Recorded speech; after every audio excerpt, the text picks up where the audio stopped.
आदमी पेरिस विश्वविद्यालय में फिलोसॉफी का प्रोफेसर था और उसकी बात मुझे इतनी प्रीतिकर लगती है। एक दिन सुबह ही आके उसने अपनी क्लास के विद्यार्थियों को कहा कि तुम्हें कुछ खबर मिली? मुझसे बड़ा आदमी इस दुनिया में दूसरा नहीं है।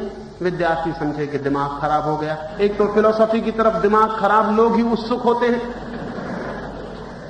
और इनका डर रहता ही है कि कभी भी दिमाग खराब हो जाए। असल में जो दिमाग से काम करेगा उसी के तो खराब होने का डर रहता है। जो दिमाग से काम ही नहीं करेंगे उनका खराब कैसे होगा? लड़के समझे कि दिमाग गड़बड़ हो गया, बेचारा गरीब प्रोफेसर है, ये दुनिया का सबसे बड़ा आदमी कैसे हो गया? राजनीतिज्ञ अगर दुनिया में कहते फिरते हैं कि हमसे बड़ा कोई भी नहीं, तो कोई नहीं फिक्र करता उनकी, क्योंकि उनका दिमाग खराब होता ही है। लेकिन दर्शन का प्रोफेसर कहने लगे तो लड़कों ने पूछा कि आप कह रहे हैं कि आप दुनिया के सबसे बड़े आदमी? उसने कहा, न मैं केवल कह रहा हूं, मैं सिद्ध कर सकता हूं, क्योंकि मैं बिना सिद्ध किए कोई बात कहता ही नहीं। उन्होंने कहा, तो आप कृपा करें और सिद्ध कर दें। लड़कों को बहुत कठिनाई थी कि वो कैसे सिद्ध करेगा, लेकिन उन्हें पता नहीं। उस प्रोफेसर ने बड़ा व्यंग किया, बड़ा मजाक किया। दुनिया में कुछ अच्छे लोग बड़े व्यंग कर जाते हैं, लेकिन फिर भी हमें पता नहीं चलता। उस आदमी ने, उस प्रोफेसर ने उठ के बोर्ड पर गया जहां दुनिया का नक्शा लटका हुआ था और विद्यार्थियों को कहा कि इस बड़ी दुनिया में सबसे श्रेष्ठ देश कौन सा है? सभी फ्रांस के रहने वाले थे। उन्होंने कहा, फ्रांस।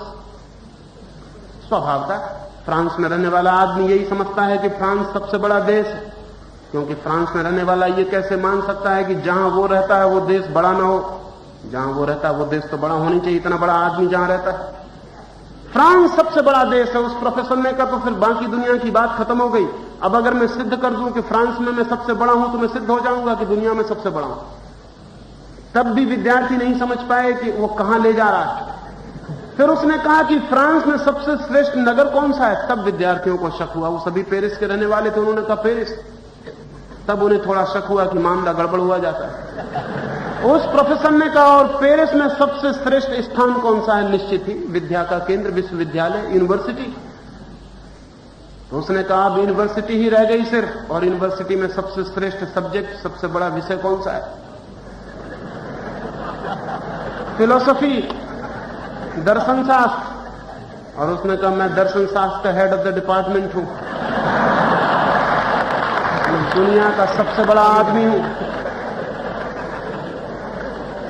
आदमी का अहंकार कैसे कैसे रास्ते खोजता है। जब आप कहते हैं हिंदू धर्म सबसे बड़ा है, तो भूल के ये मत सोचना कि आपको हिंदू धर्म से कोई मतलब है। आपको मतलब खुद से है। आप हिंदू हैं और हिंदू धर्म को महान कह के अपने को महान कहने की तरकीब खोज रहे हैं। और जब आप कहते हैं कि हमारा भगवान सबसे बड़ा, हमारा महात्मा सबसे बड़ा, तो आपको ना भगवान से कोई मतलब है, ना महात्मा से कोई मतलब है। आप कहते हैं कि मेरा महात्मा, मैं इतना बड़ा आदमी हूं कि मेरा महात्मा छोटा कैसे हो सकता है? ये जो दुनिया में झगड़ा है हिंदू मुसलमान का, ईसाई का, जैन का, बौद्ध का, सिख का, ये झगड़ा महात्माओं का झगड़ा नहीं है। ये महात्माओं के आधार पर बड़े होने वाले लोगों के अहंकार का झगड़ा है। इसलिए जब अगर मैं कहूं कि महात्मा गांधी को नीचे लाना है, नहीं ले जाना है स्वर्ग पर, वे पृथ्वी के बड़े काम के हैं। उनकी जड़ें पृथ्वी में ही रखना है, नहीं ले जाना है स्वर्ग में।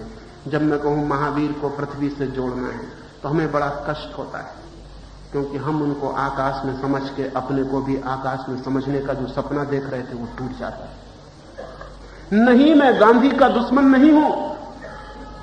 मैं चाहता हूं गांधी इस पृथ्वी के नमक बने। मैं चाहता हूं कि गांधी पर हम सोचें। मैं चाहता हूं गांधी से हम सीखें। गांधी को माने नहीं, गांधी से सीखें। और गांधी से अगर कोई बड़ी से बड़ी बात सीखी जा सकती है तो वो ये कि जिंदगी रोज नए उत्तर मांगती है, जिंदगी रोज नई चेतना मांगती है। जिंदगी बंधे हुए धाराओं में नहीं रुकना चाहती, और जो कौम रुक जाती है वो जिंदगी से पिछड़ जाती है और मर जाती है।